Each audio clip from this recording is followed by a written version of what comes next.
पहली बार इजरायल ने भारत से मांगी माफी। जी हां, वेस्ट बैंक में भारत समेत कई देशों के डिप्लोमेट्स के ऊपर जब इजरायली सेना ने वार्निंग शॉट्स चलाए तो पूरी दुनिया सन्न रह गई और अब इजरायल ने खुद इस पूरे मामले पर भारत से औपचारिक माफी मांगते हुए कहा है कि ऐसा दोबारा नहीं होगा। आखिर ऐसा क्या हुआ था वेस्ट बैंक में? भारत, रूस, चीन के डिप्लोमेट्स वहां कर क्या रहे थे और इजरायली सेना ने गोली क्यों चलाई? जानेंगे सब कुछ इस एक्सक्लूसिव रिपोर्ट में। कुछ दिन पहले पश्तीन प्रशासन ने एक खास फील्ड विजिट का आयोजन किया। इसका मकसद था कि दुनिया के ताकतवर देशों के डिप्लोमेट्स को वेस्ट बैंक की ग्राउंड सिचुएशन और रिफ्यूजी कैंप्स की हकीकत दिखाना।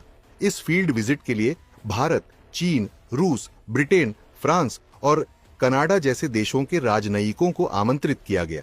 ये विजिट गाजा नहीं बल्कि वेस्ट बैंक में होनी थी, क्योंकि वहां हालात अपेक्षाकृत शांत हैं। इजरायल सरकार और डिफेंस फोर्सेस ने इस विजिट को हरी झंडी दे दी थी, लेकिन जैसे ही डिप्लोमेट्स वेस्ट बैंक के अंदर जमीन पर पहुंचे, इजरायली सेना ने हवा में वार्निंग शॉट्स फायर कर दिए। जैसे ही गोलियों की आवाज गूंजी, अफरा तफरी मच गई। भारत, रूस, चीन और बाकी देशों के राजनयिक तुरंत पास की बिल्डिंग्स के पीछे जाकर छिपे। डिप्लोमेट्स को जमीन पर झुकना पड़ा, अपनी सुरक्षा के लिए कवर लेना पड़ा। यह घटना किसी फिल्मी सीन जैसी थी, लेकिन हकीकत में हुई। भारत समेत तमाम देशों के राजनयिकों की सुरक्षा खतरे में पड़ गई। हालांकि शुक्र की बात यह रही कि किसी को कोई चोट नहीं लगी, लेकिन भारत जैसे शांतिप्रिय देश के लिए यह घटना गंभीर थी। इस घटना के बाद इजरायली डिफेंस फोर्सेस की तरफ से आधिकारिक बयान जारी हुआ।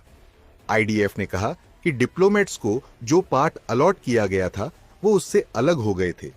वे उस जोन में पहुंच गए जिसकी अनुमति नहीं थी। इसे सुरक्षा खतरा समझा गया और सेना